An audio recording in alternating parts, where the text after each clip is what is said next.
dengar tentang istilah karoshi di Jepang? Ini adalah negara di mana istilah tersebut memiliki sejarah panjang terkait masalah jam kerja. Karoshi yang secara harafiah berarti kematian karena bekerja berlebihan. Pertama kali tercatat pada tahun 1969 ketika seorang pria berusia 29 tahun meninggal karena stroke dan serangan jantung akibat bekerja terlalu keras. Tapi pertanyaannya, mengapa orang Jepang bekerja begitu keras? Apa yang mereka cari dalam dunia yang fana ini? Mari kita bahas di video ini.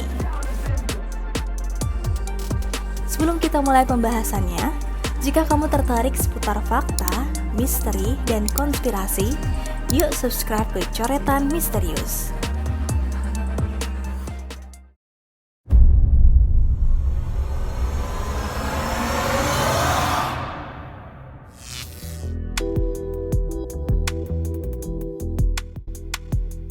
Jepang memang dikenal dengan etos kerja yang sangat kuat ya guys. Kelelahan akibat bekerja hingga latihan bukanlah hal baru di sini. Pada tahun 1980-an, karoshi diyakini hanya menyerang pria. Tetapi kenyataannya perempuan juga menjadi korban loh. Bahkan hampir 1 dari 5 korban karoshi adalah perempuan. Seorang jurnalis bernama Mewah Sato misalnya meninggal setelah bekerja selama 159 jam dalam sebulan.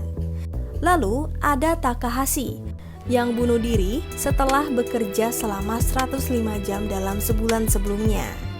Beberapa minggu sebelum kematiannya, ia menulis di media sosialnya bahwa ia merasa hancur secara fisik dan mental, bahkan berpikir untuk mati.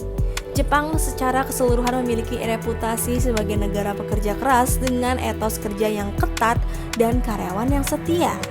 Tetapi apakah dedikasi ini sepadan dengan produktivitasnya? Bisakah Jepang memperbaiki situasinya, terutama ketika dibandingkan dengan negara-negara lain yang memiliki nilai-nilai etika yang berbeda, tetapi tetap menjaga produktivitas tinggi? Menurut statistik dari Organisasi Kerjasama dan Pembangunan Ekonomi, pekerja di Jepang bekerja sekitar 1.644 jam per tahun pada tahun 2020. Sedikit lebih sedikit dibandingkan dengan Amerika Serikat yang mencapai 1.779 jam. Selain itu, perbedaan tipis juga terlihat dengan Inggris yang mencapai 1.538 jam dan Norwegia dengan 1.384 jam.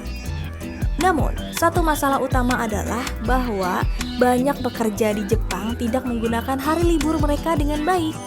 Dalam budaya Jepang, cuti seringkali dihindari atau dianggap tabu. Beberapa pekerja bahkan merasa khawatir bahwa mengambil cuti akan merusak reputasi mereka di tempat kerja.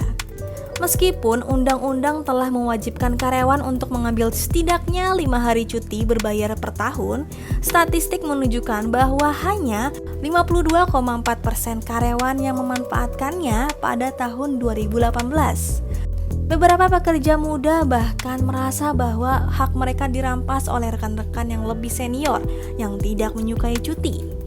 Jadi, bagaimana kita bisa mengukur produktivitas? Meskipun Jepang terkenal dengan jam kerja panjang, posisi mereka dalam peringkat produktivitas internasional menunjukkan kinerja yang kurang memuaskan. Hal ini juga harus diperhatikan, bahwa bekerja lembur tidak selalu sejalan dengan produktivitas yang sesungguhnya. Banyak pekerja merasa terpaksa untuk bekerja lebih lama, tetapi gaji mereka tidak selalu meningkat sebanding. Sementara Jepang tampaknya masih menghadapi masalah budaya kerja yang ekstrim. Dengan populasi yang menua cepat dan tingkat kelahiran yang rendah, negara ini mungkin harus mencari cara baru untuk mengatasi tantangan ini jika ingin tetap kompetitif di dunia yang terus berubah.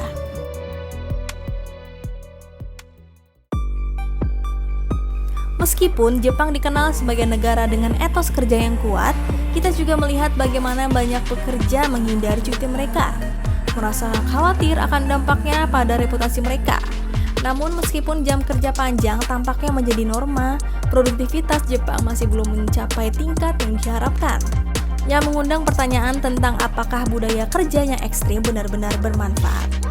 Jangan lupa untuk subscribe channel Coretan Misterius agar kalian tidak ketinggalan video-video menarik tentang hal-hal fakta misteri dan konspirasi lainnya. Temukan sisi gelap yang menyeramkan di Coretan Misterius.